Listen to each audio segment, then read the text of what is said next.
sweeties, how are you doing? Welcome to Nanyacim. If this is your first time of coming across this channel, sweetheart, kindly smash the subscribe button and turn on the notification so you get notified each time I upload. And please give this video a thumb up. I appreciate you all, and I want to say a very big thank you to every one of you for always coming back to watch my videos, commenting, subscribing. You all are the very best, the real MVP. All right, so today I am gonna leave what started this conversation, all right, so you all can read it, and then we are going to look at lynching after slavery, because some people are saying that everybody, were negatively impacted by racism. This is actually a white woman talking, that it was that everyone were negatively impacted. And I am asking, how were they negatively impacted? And then we are going to go into this video. So glue to your screen. You don't want to miss out on anything. So here we go. Watch this video and I'll be right back. This will not be an easy watch. Now I want you to look at this photo very closely, and I want you to see who's in it. More important than the man hanging, because you got to understand the lynchings that occurred in America happened after slavery, not during.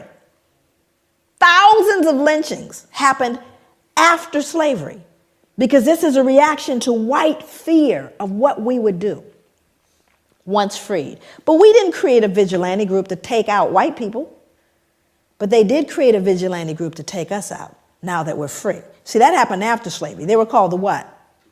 The Ku Klux Klan. They don't wear hoods anymore. They wear suits. But they're alive and well all over the world, even here. So look at who's in the picture. I want you to look at this little girl in particular. You can't see her closely, but she's actually grimacing, like smirking. Now, remember, let's go back to the puppy concept here. She would be loathed and torn up probably if this was a puppy, which means he's less than that, because she's not disturbed. This little girl is not disturbed by this, but she should be, shouldn't she? People always ask me, they go, Joy, what was the impact on white people? There it is, right there. Can't feel any empathy for him. None, zero, zip. There's a little one back here, even smaller. Because whatever she's been taught or told, socialized to believe, makes him no longer human. That's the greatest danger to white people, is that they can't feel it. And there's a reason why white people can't feel what we're talking about. My God, what would you then feel? It's tough. So I've got to believe, oh, it's all over now. It's not my fault. I don't benefit. It's not a big deal. Let's move on. It's not all of those things. But we don't say that to Jewish people. I dare you. But you have to understand, when you unearth this one, that's what we did to our children. Let's move forward. This is a similar photo to the one that is used in Denzel's movie. Now, and again, most important, this is a man that's being burned. Also, I won't read the depiction, but there are newspaper accounts of this. It's written in a book called 100 Years of Lynching by Ginsburg. No pictures, just newspapers that say not only did they burn him, they decapitated him, cut him into pieces, and used parts of his body as things to put on mantles. So people would say, get me a tongue, would you, or a liver, a little crisp, so I could put it on the mantle. Now, again, I want you to look at the folks. I want you to look at who's here. We're not talking about the toothless, big gut, hooded wonder, are we? We're looking at plain old, common, dressed up folks. They're squeezing, please, I want my picture taken. Are you following me? This is somebody's cousin, uncle, somebody. And the ability to do that, dehumanize this man and rob them of their humanity all at the same time. All at the same time. That is the most dangerous, treacherous thing that could happen. When white people dehumanize others, specifically, in my case, my people, they lose their own humanity. And like Dr. Joy Leary says, When you lose your humanity, it is the most dangerous thing for everyone.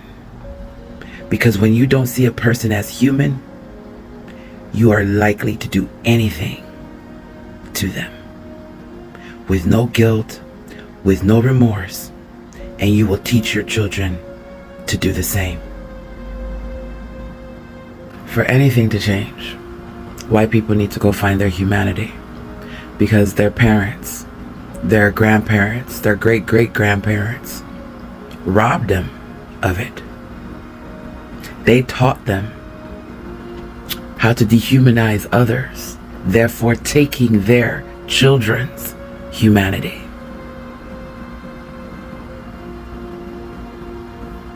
So for us to coexist and be in a world that is safe for all of us, white folks need to realize that we are all human. Therefore, they get their humanity and we all get to live in peace.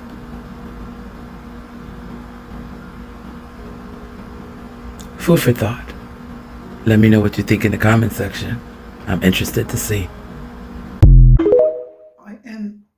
I'm so sorry. I am so triggered, and man, this is just so hard to watch. I am not gonna lie to you. So hard for me to watch.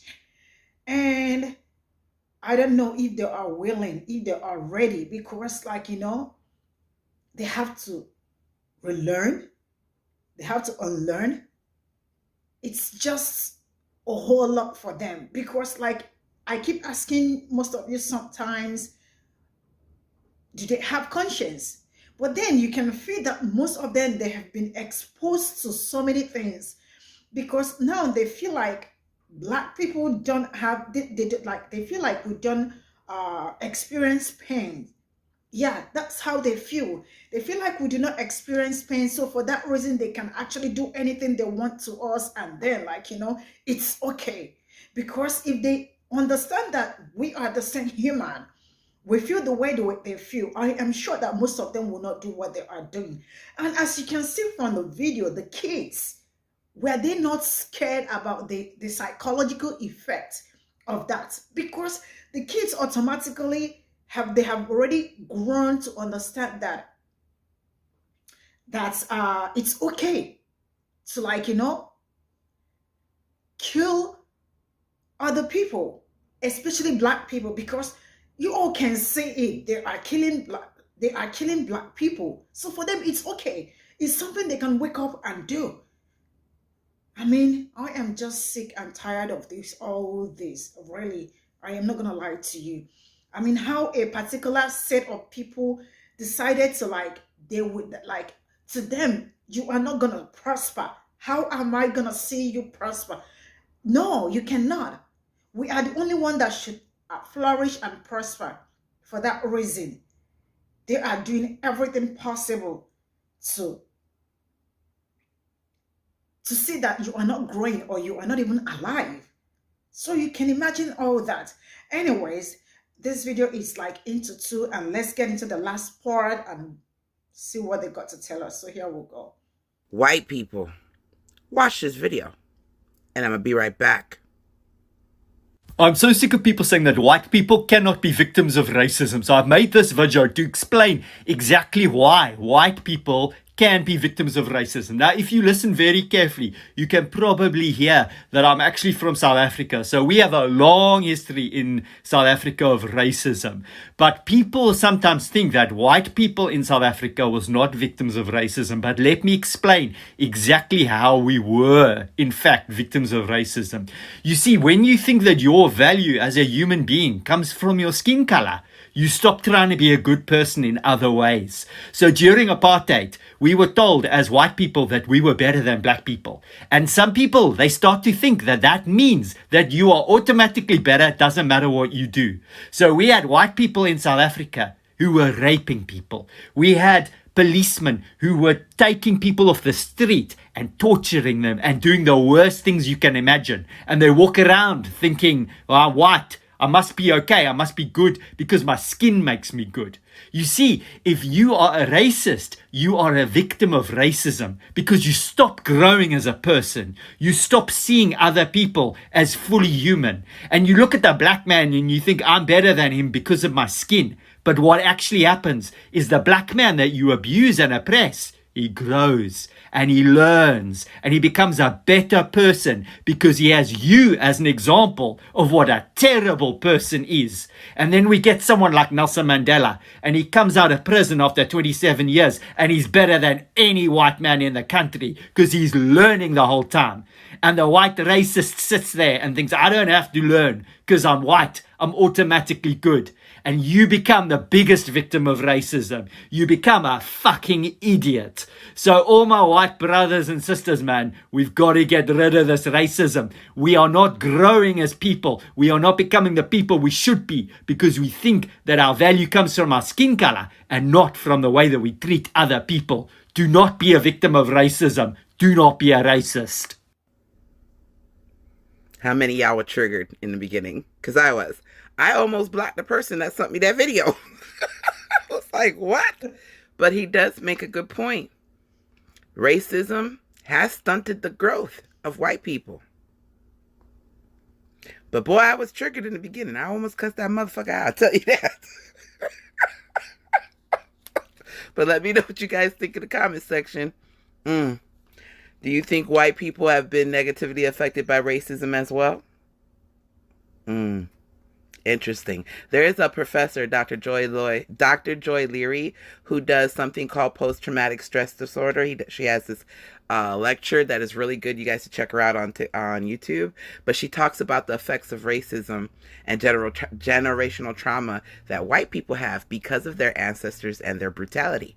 So check out, I'll put it right here so y'all can see. Go check it out. All right. Damn it, I got cut off. Remember, diversity equal power. We can change the world when we work together and protect black women. Ooh, I almost got mad. All right. Yeah, let me add a little thing to what the man said, because they feel like they are better than, because they always see themselves that they are standard. So every other person does not matter. So why would you matter to them? Why they are diminishing their learning? How do I say that? Yeah, they are diminishing their learning point or something. Why black people are increasing? Because like we have seen a lot. They have seen a lot. They have gone through a lot. And they have learned. They have become smarter on a whole lot of it. Anyway, this is where I'm going to call this a day. Let me know what you all think in the comment section. I truly appreciate you all. See you all in my next video. Bye for now.